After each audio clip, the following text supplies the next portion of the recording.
അപ്പോൾ അതൊരു വല്ലാത്ത കളിയായിരുന്നു എന്ന് തന്നെയാണ് മനസ്സിലാക്കേണ്ടത്. 10 ഗോളുകൾ പിറന്ന ഒരു മത്സരം ആ രീതിയിൽ തന്നെ അടയാളപ്പെടുത്തപ്പെടുകയാണ്. വേൾഡ് കപ്പ് ഡെസ്കിൽ നിന്നും അസർ ബിൻ അസീസ് കൂടുതൽ വിവരങ്ങളുമായി ചേരുകയാണ്. അസർ, വെരി ഗുഡ് മോർണിംഗ്. എനിക്ക് തോന്നുന്നു ഇന്നലെ കൃത്യമായി ഉറങ്ങാൻ കഴിഞ്ഞിട്ടുണ്ടാവില്ല, കാരണം ഈ മത്സരം എപ്പോൾ തീരുമെന്ന് കൃത്യമായി പറയാൻ കഴിയില്ല, കാരണം നീണ്ടു പോയൊരു മത്സരമാണ്. പക്ഷേ ആവേശം അത് ഈ രീതിയിൽ ഏറ്റവും അവസാന വിസിലിൽ മുഴങ്ങുന്നത് വരെ ആ ആവേശം അതുപോലെ നിന്നു എന്നുള്ളതാണ്. എങ്ങനെ വിലയിരുത്താം കളിയെ? 6-4 എന്ന രീതിയിൽ 10 ഗോളുകൾ പിറന്ന ഒരു മത്സരം, അതും വേൾഡ് കപ്പിന്റെ losers final. Very good morning Prajin and Amritha. വളരെ വാശിയേറിയ മത്സരം. ജുബൈർ ആ മാച്ച് സ്റ്റോറിയിൽ പറഞ്ഞു വെച്ചതുപോലെ തോൽക്കാൻ മനസ്സില്ലാത്ത രണ്ട് വമ്പൻ ശക്തികളുടെ പോരാട്ടമാണ് ഇന്നലെ മിയാമിയിൽ ലൂസേഴ്സ് ഫൈനലിൽ നടന്നത്. എന്തായാലും ശക്തിയേറിയ മത്സരമായിരിക്കുമെന്നതിൽ യാതൊരു തർക്കവും ഉണ്ടായിരുന്നില്ല.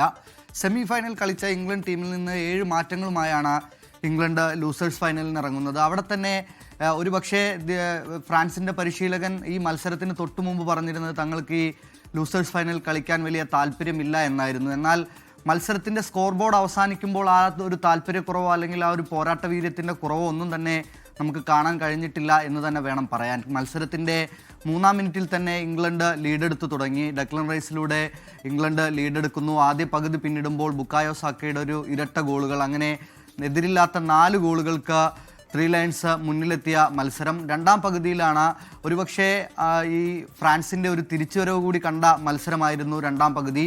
കിലിയൻ എംപാപ്പയിലൂടെ ഗോൾ മടക്കുന്നു. എംപാപ്പെ 2 ഗോളുകൾ നേടുന്നു. അങ്ങനെ ഫ്രാൻസ് 3 ഗോളുകൾ നേടി മുന്നിലേക്ക് എത്തുന്നു. 3 ഗോളുകൾ തിരിച്ചടിക്കുന്നു. 4 എന്നുള്ള ഒരു സ്കോറിലേക്ക് എത്തുന്നു. അവിടെ നിന്നാണ് വീണ്ടും 2 ഗോളുകൾ കൂടി പിറക്കുന്നത്. അങ്ങനെ ഇംഗ്ലണ്ട് ആധികാരികമായ ഒരു വിജയം ഈ മത്സരത്തിൽ നേടുന്നു. 10 ഗോളുകൾ പിറന്ന ഒരു ത്രില്ലർ പോരാട്ടമായിരുന്നു ഇന്നലെ നടന്നത്. ഈ വേൾഡ് കപ്പിൽ തന്നെ ഏറ്റവും കൂടുതൽ ഗോളുകൾ പിറന്ന ഒരു മത്സരം കൂടി ഇതായിരിക്കുമെന്നാണ് നമുക്ക് മനസ്സിലാക്കാൻ കഴിയുന്നത്. ഒരുപക്ഷെ ഇന്നലെ കളി കാണാതെ ഇരുന്ന ആളുകൾ ഈ സ്കോർ ബോർഡ് കാണുമ്പോൾ വിചാരിക്കും ഒരുപക്ഷെ മുഴുവൻ സമയവും കഴിഞ്ഞ് അത് എക്സ്ട്രാ ടൈമും പിന്നിട്ട് ഒരുപക്ഷെ ഷൂട്ടൗട്ടിലായിരിക്കാം ഈ ഒരു വിജയിയെ നിർണയിച്ചത് എന്നുള്ള ഒരു തോന്നലുണ്ടായിരുന്നിരിക്കാം. എന്നാൽ അതല്ല, നിശ്ചിത സമയത്ത് തന്നെയാണ് ഈ 10 ഗോളുകളും പിറന്നത്. ത്രില്ലർ പോരാട്ടം. ഇരു ടീമുകളും ഗോളുകൾ അടിച്ചുകൂട്ടാൻ ഒരു മടിയും കാണിച്ചില്ല. പകരക്കാരായി ഇറങ്ങി അല്ലെങ്കിൽ മറ്റു മത്സരങ്ങളിൽ ഒന്നും തന്നെ ആദ്യ 11ലേക്ക് എത്താതിരുന്ന താരങ്ങൾ ആദ്യ 11ലേക്ക് വന്ന മത്സരത്തിൽ ഇംഗ്ലണ്ട് അവരുടെ കരുത്ത് പുറത്തെടുക്കുന്നു. 1966 ശേഷം ലോകകപ്പിൽ ഒരു മേജർ സ്ഥാനം നേടി ഇംഗ്ലണ്ട് സ്വന്തം നാട്ടിലേക്ക് മടങ്ങുന്ന ഒരു കാഴ്ച കൂടി നമുക്ക് കാണാൻ കഴിഞ്ഞു.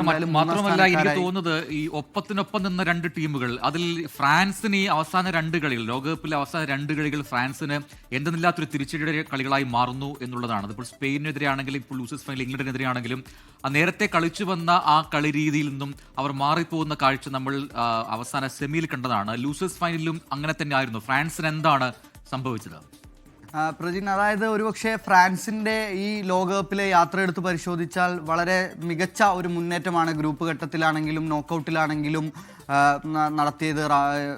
അവസാന 16ലേക്ക് എത്തുമ്പോഴും ക്വാർട്ടർ ഫൈനലിലെല്ലാം മികച്ച പ്രകടനം കാഴ്ചവെച്ചിരുന്നെങ്കിലും സെമിയിലേക്ക് എത്തുമ്പോൾ ആ പ്രകടനത്തിൽ മങ്ങൽ വരുന്നു. സ്പെയിനുമായുള്ള മത്സരത്തിലെല്ലാം നമ്മൾ കണ്ടതാണ്. ഇന്നലെയും ആദ്യ പകുതി എടുത്ത് പരിശോധിക്കുമ്പോൾ അവിടെയും ഫ്രാൻസിന് വീഴ്ച സംഭവിക്കുകയാണ്. അതുവരെ വലിയ കോട്ടം തട്ടാതിരുന്ന പ്രതിരോധ കോട്ട ഇളകുന്നു. 4 ഗോളുകൾ നേടുന്നു. മറുപുറത്ത് പിക്ഫോർഡിനെ മാറ്റി നിർത്തി 2-ാം ഗോൾ കീപ്പറാണ് ഇംഗ്ലണ്ടിൻ്റെ വല കാത്തിരുന്നതെങ്കിൽ ഇവിടെ മഗ്നെയിൻ തന്നെയായിരുന്നു ആദ്യം അവരുടെ ഫസ്റ്റ് ചോയ്സ് ഗോൾ കീപ്പർ തന്നെയാണ് ഉണ്ടായിരുന്നത്. എന്നിട്ടുകൂടി 4 ഗോളുകളാണ് ആദ്യ പകുതിയിൽ വഴങ്ങേണ്ടി വന്നത്. വലിയ ഒരു പോരാട്ടം അല്ലെങ്കിൽ വലിയ ഒരു നേട്ടം തേടിയിറങ്ങിയ ഒരു സംഘം സെമിയിൽ കാലിടറിയാൽ സ്വാഭാവികമായും അതിൻ്റെ ഒരു നഷ്ടബോധം ആ ടീമിനും താരങ്ങൾക്കും ഉണ്ടാകുമെങ്കിൽ കൂടി ഇത്തരത്തിലേക്ക് പോകുമെന്ന് ആരും വിചാരിച്ചിരുന്നില്ല. എന്നാലും അവിടം കൊണ്ട് തീർക്കാൻ ഫ്രാൻസ് തയ്യാറായിരുന്നില്ല എന്നുള്ള കാഴ്ചയാണ് നമുക്ക് 2-ാം പകുതിയിൽ കാണാൻ കഴിഞ്ഞത്. അവിടെ എടുത്തു പറയേണ്ട മറ്റൊരു നേട്ടം ഈ മത്സരത്തിൽ പിറന്നത് കിലിയൻ എംപാപ്പയിലൂടെയാണ്. എംപാപ്പെ 8 ഗോളുകളും 4 അസിസ്റ്റുമായി ഗോൾഡൻ ബൂട്ട് റേസിൽ മുന്നിട്ട് നിൽക്കുകയാണ്.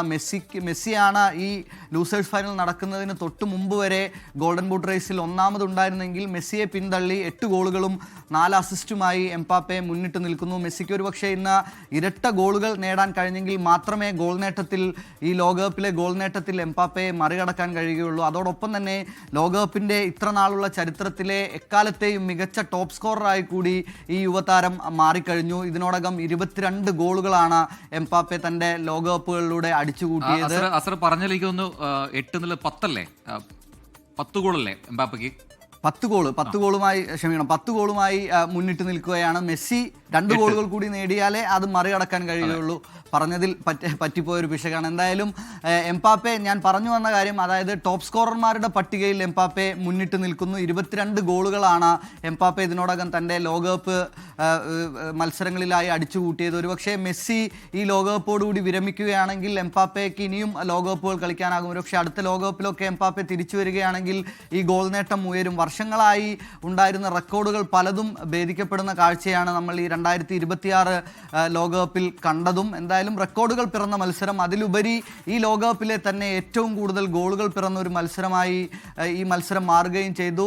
ലൂസേഴ്സ് ഫൈനൽ എന്ന് പറയുമ്പോൾ നമുക്ക് അത്ര പ്രതീക്ഷകളൊന്നും ഉണ്ടാവില്ല. ഒരുപക്ഷെ സെമിയിൽ കാലിടറിയ 2 ടീമുകൾ അവസാനമായി അവർക്ക് ഈ ലോകകപ്പിൽ എന്തെങ്കിലും ചെയ്യാനുണ്ടെങ്കിൽ ചെയ്തു പോകുന്ന ഒരു മത്സരമായി മാത്രം വിലയിരുത്തപ്പെടേണ്ട ഒരു മത്സരത്തിലാണ് ഇത്രയും ഗോളുകൾ പിറന്നത്. ഹാട്രിക് ഉൾപ്പെടെ പിറക്കുന്നു ബുക്കായോ സാക്ക. ഒരുപക്ഷെ ഇംഗ്ലണ്ടിൻ്റെ മറ്റു മത്സരങ്ങളിൽ വലിയ അവസരങ്ങളൊന്നും ലഭിക്കാതെ പോയൊരു താരമാണ് ബുക്കായോ സാക്ക. തനിക്ക് ലഭിച്ച ഒരു അവസരം അത് മികവുറ്റതാക്കി മാറ്റുന്നു. 3 ഗോളുകൾ അടിച്ച് ടീമിൻ്റെ വിജയത്തിൽ നിർണായകമായ പങ്ക് വഹിക്കുന്നു. അങ്ങനെ ഇംഗ്ലണ്ട് ഒരുപക്ഷെ നമ്മൾ പലപ്പോഴും പറഞ്ഞിരുന്നൊരു കാര്യമാണ്, വർഷങ്ങൾക്ക് ശേഷം അല്ലെങ്കിൽ പതിറ്റാണ്ടുകൾക്ക് ശേഷം കിരീടം ഫുട്ബോളിൻ്റെ വീട്ടിലേക്ക് അല്ലെങ്കിൽ ഫുട്ബോൾ കണ്ടുപിടിച്ച സ്വന്തം രാജ്യമായ ഇംഗ്ലണ്ടിലേക്ക് മടങ്ങിപ്പോകുമെന്ന് വരെ വിലയിരുത്തിയിരുന്നതാണ്. എന്നാൽ സെമിയിൽ അവർക്ക് അർജന്റീനയുമായി കാലിടറി. എന്നാൽ ലൂസേഴ്സ് ഫൈനലിലെ വിജയം അവർക്ക് ആശ്വാസം നൽകുന്നതാണ്. പ്രജിൻ, അമൃത.